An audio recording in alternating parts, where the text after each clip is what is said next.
নমস্কার প্রিয় শ্রোতা বন্ধুরা, এখন শুনছেন তিয়াশার গল্পের বৈঠক থেকে গল্প পাঠ। তিয়াশার গল্পের বৈঠকের আজকের নিবেদন আতার পায়েস, লিখেছেন রাজশেখর বসু। শুরু করছি আজকের গল্প পাঠ আতার পায়েস। রামগোপাল হাই স্কুলের মাস্টার প্রবোধ ভট্টাচার্য, বয়স 30, আমুদি লোক। ছাত্ররা তাকে খুব ভালোবাসে। পুজোর বন্ধের দিন কতক আগে 5টি ছেলে তার কাছে এলো। তাদের মুখপাত্র সুধীর বললে, স্যার, মহা মুশকিলে পড়েছি। প্রবোধ জিজ্ঞাসা করলে, ব্যাপারটা কি? গেল বছর আমার বড়দার বিয়ে হয়ে গেল, জানেন তো স্যার। তার শ্বশুর ভৈরববাবু খুব বড়লোক। দেওঘরের কাছে গণেশ মুন্ডায় তার একটা চমৎকার বাড়ি আছে। বৌদি বলেছে সে বাড়ি এখন খালি। পুজোর ছুটিতে আমরা জনাকতক স্বচ্ছন্দে কিছুদিন কাটিয়ে আসতে পারি। এই তো খুব ভালো খবর। মুশকিল কি হলো?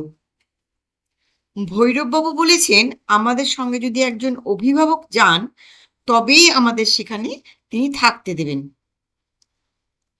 তোমার বড়দা আর বড় বৌদিকে নিয়ে যাও না। তা হওয়ার জো নেই স্যার, ওরা মাইশোর যাচ্ছে। আপনি আমাদের সঙ্গে চলুন স্যার। ক্লাস 10-এর আমি, ক্লাস 9-এর নিমাই, নরেন, সুরেন আর ক্লাস 8-এ পিন্টু। আমরা এই 5 জন যাব। আপনার কোনো অসুবিধা হবে না স্যার। প্রবোধ বলল, সব তো বুঝলাম, কিন্তু আমাকেই নিয়ে যেতে চাইছো কেন? মাস্টার সঙ্গে থাকলে তোমাদের ফুর্তির ব্যাঘাত হবে না? সজোরে মাথা নেড়ে সুধীর বললে, মোটেই, একদম একটুও কিচ্ছু হবে না। আপনি সেরকম মানুষই নন স্যার।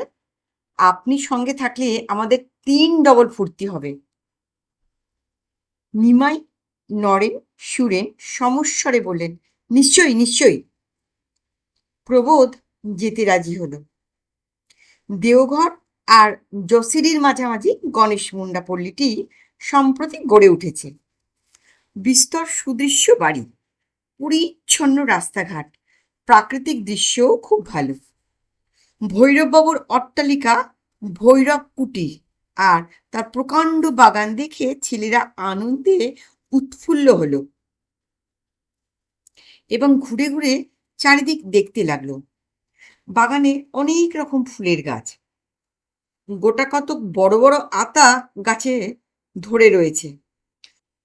অনেকগুলো একেবারে তৈরি, পেরে খেলেই হয়।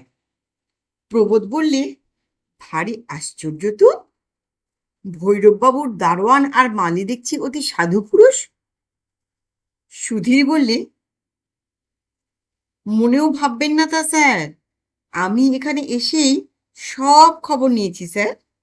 দারোয়ান মেহিপাড়ে আর মালি ছেদি মাহাতো, এদের মধ্যে ভীষণ ঝগড়া। দুজনে দুজনের ওপর কড়া নজর রাখে স্যার। তাই এ পর্যন্ত কেউ চুরি করবার সুবিধে পায়নি। নিমাই বলল, যদি 2-3 সের দুধ জোগাড় করা যায় তবে চমৎকার আতার পায়েস হতে পারবে। আমি তৈরি করা দেখেছি, খুব সহজ। সুধীর বললে, বেশ তো, তুই তৈরি করে দিস।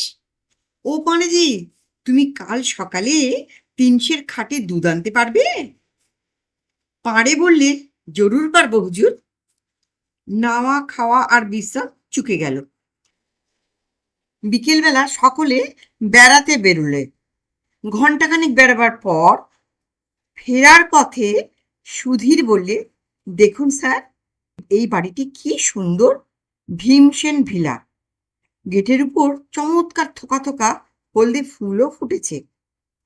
আকাশের দিকে হাত বাড়িয়ে পিন্টু চেঁচিয়ে উঠল, ওই ওই ওই একটা নীলকণ্ঠ পাখি উড়ে গেল। নিমাই বলল, এদিকে দেখুন স্যার, উফ, কি ভয়ানক পেয়ারা হয়েছে, বড় বড়, কাশির পেয়ারার চাইতেও বড় বড়। নিশ্চয়ই এ বাড়িরও দারোয়ান আর মালির মধ্যে ঝগড়া আছে, তাই চুরি হয়নি। হ্যাঁ, ফটকে তালা নেই। সুধীর ভিতরে ঢুকে এদিক ওদিক উঁকি মেরে বললে, কাউকে কোথাও দেখতে পাচ্ছি না তো, কিন্তু ঘরের জানালা খোলা আর মশারি টাঙানো রয়েছে। দারোয়ান, দারোয়ানজি, ও মালি! কোনো সাড়াই পাওয়া গেল না। তখন সকলে ভিতরে এসে ফটকের পাল্লা ভেজিয়ে দিলে। নিমাই বললে, একটা পেয়ারা পারবো স্যার? প্রবোধ বলল, বাজারে প্রচুর পেয়ারা দেখেছি, নিশ্চয়ই খুব সস্তা। খেতে চাও তো কিনে খেও। বিনা অনুমতিতে পরের দ্রব্য নিলে চুরি করা হয়, তা জানো না? জানি স্যার, চুরি করব না, শুধু একটা চেখে দেখব কাশির পেয়ারার চাইতেও ভালো কি মন্দ। প্রবোধ পিছন ফিরে গম্ভীরভাবে একটা তালগাছের মাথা নিরীক্ষণ করতে লাগলো। মৌনং সম্মতি লক্ষণম ধরে নিয়ে নিমাই গাছে উঠল। একটা পেয়ারা পেরে কামড় দিয়ে বললে, বোম্বাই আমের চাইতেও মিষ্টি স্যার। সুধীর বললে, এই নিমে, স্যারকে একটা দে। নিমাই একটা বড় পেয়ারা নিয়ে হাতে বুলিয়ে বললে, এইটি ধরুন স্যার, একটু চেখে দেখুন কি চমৎকার। পেয়ারার কামড় দিয়ে প্রবোধ বললে, সত্যি কি ভালো পেয়ারা, খুব ভালো। আর বেশি পেরো না, তাহলে ভারী অন্যায় হবে কিন্তু। লোভ সংবরণ করতে শেখো। ততক্ষণে নিমায়ের সব পকেট বোঝাই হয়ে গেছে। তার সঙ্গীরাও প্রত্যেকে দু তিনটে করে পেরেছে। সুধীর বললে, এই নিমে, শুনতে পাচ্ছিস না বুঝি? স্যার রাগ করছে, নেমে আয় চট করে, এক্ষুনি হয়তো কেউ এসে পড়বে।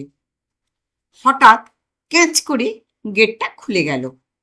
একজন মোটা বৃদ্ধ ভদ্রলোক আর একটা রোগা বৃদ্ধ মহিলা প্রবেশ করলেন।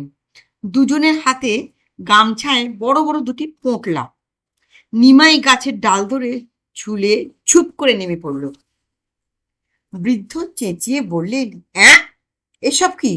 দল বেঁধে আমার বাড়ি ডাকাতি করতে এসেছ? ভদ্রলোকের ছেলের এই কাজ? জব্বু সিং, হ্যাঁ জব্বু সিং, বেটা গেল কোথায়? পোঁটলা দুটি নিয়ে মহিলা বাড়ির মধ্যে ঢুকলেন। জব্বু সিং এক লোটা বৈকালিক ভাং খেয়ে তার ঘরে ঘুমোচ্ছিল। এখন মনিবের চিৎকারে উঠে পড়ে চোখ রগড়াতে রগড়াতে বেরিয়ে এলো। সে হুঁশিয়ার লোক, গেটে তাড়াতাড়ি তালা বন্ধ করে লাঠি ঠুকতে ঠুকতে বললে, হুজুর, হুকুম দেন তো থানা মে খবর দিয়ে আসি। ও বৈদ্যনাথজি, ছিয়া ছিয়া, ভদ্র আদমির ছেলেরা এহি কাম।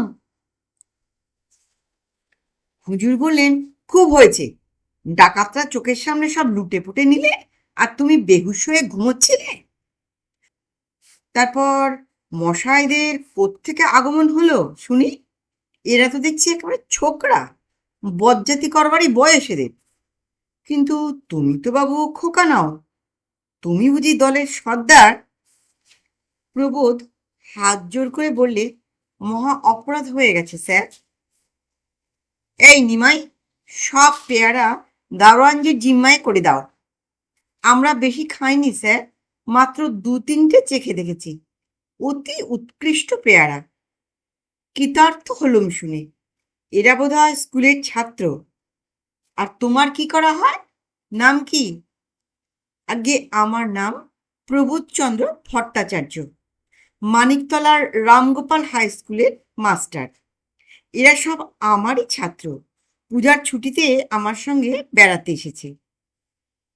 খাসা অভিভাবকটি পেয়েছে, খুব নীতিশিক্ষা হচ্ছে। আমাকে চেনো? Bhimchandra Sen, retired district magistrate.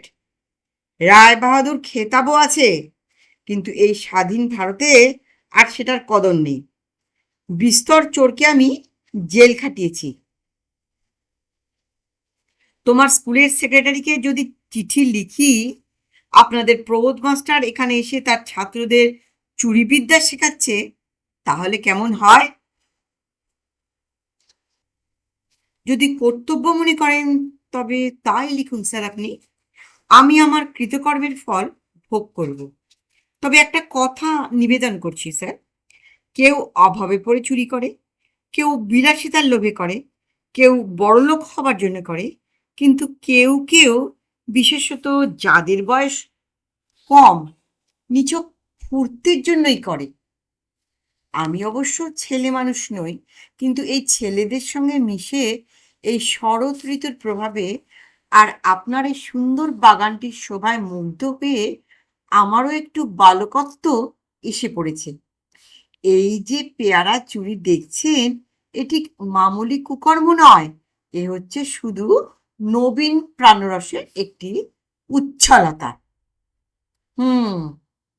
ওরে নবীন, ওরে আমার কাঁচা, পুচ্ছটি তোর উচ্চ তুলে নাচা।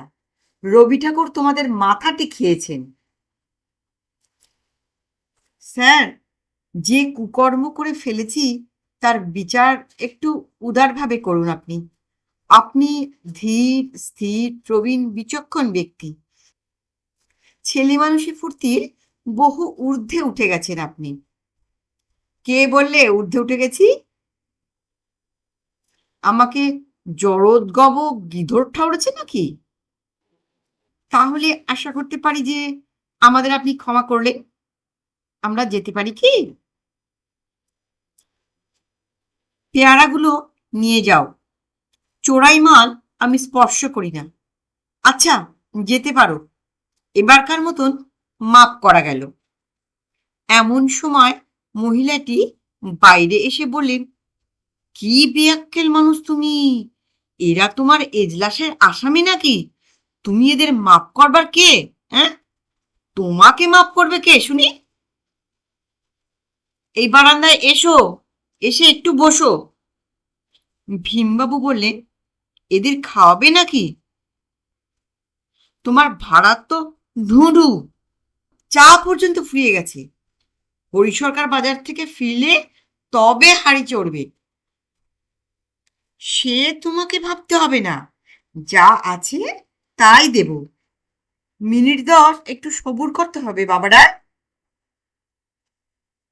গৃহিণী ভিতরে গেলে ভীমবাবু বললেন, উনি ভীষণ চটে গেছেন, না খাইয়ে আর ছাড়বেন না। অগত্যা ততক্ষণ এই এজলাসেই তোমরা আটক থাকবে। এখানে উঠেছে কোথায়? প্রবোধ বললে, ভৈরব কুটিরে, স্টেশনের দিকে যে রাস্তা গেছে তারই ওপর। ভীমবাবু বললে, কি সর্বনাশ! যার ফটকের পাশে বেগুনি বুগনভুলিয়ার ঝাড় আছে সেই বাড়ি? আগে হ্যাঁ। বাড়িটার কি কোনো দোষ আছে? প্রবোধ জিজ্ঞাসা করলে। না, দোষ টোষ তেমন কিছু নেই। তোমরা ওখানে উঠেছ তো ভাবিনি। একটু পরে ভীমবাবুর পত্নী একটা বড় ট্রেতে বসিয়ে একটা ধুমায়মান গামলা এবং গোটা কত বাটি আর চামচ নিয়ে এলেন। ভীমবাবু একটা টেবিল এগিয়ে দিয়ে বললেন, এ কি এনেছো? এ তো আতার পায়েস যে, এর মধ্যেই তৈরি করে ফেললে। গৃহিণী বললে, আর তো কিছুই নেই, এই দিয়েই ছেলেরা একটু মিষ্টি মুখ করুক।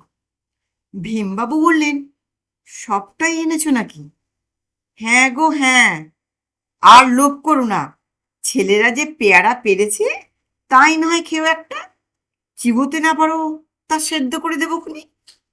সুধীর সহাস্যে বললে, স্যার, আমাদের ওখানে বিস্তর আতা ফলেছে, ইয়া বড় বড়। কাল সকালে পায়েস বানিয়ে আপনাদের দিয়ে যাব। ভীমবাবু বললেন, অমন কাজটি করো না, আতা আমার সয় না। ভৈরব কুটিরে ফিরে এসে নিমাই বললে, এ কি, গাছের বড় বড় আতাগুলো গেল কোথায়?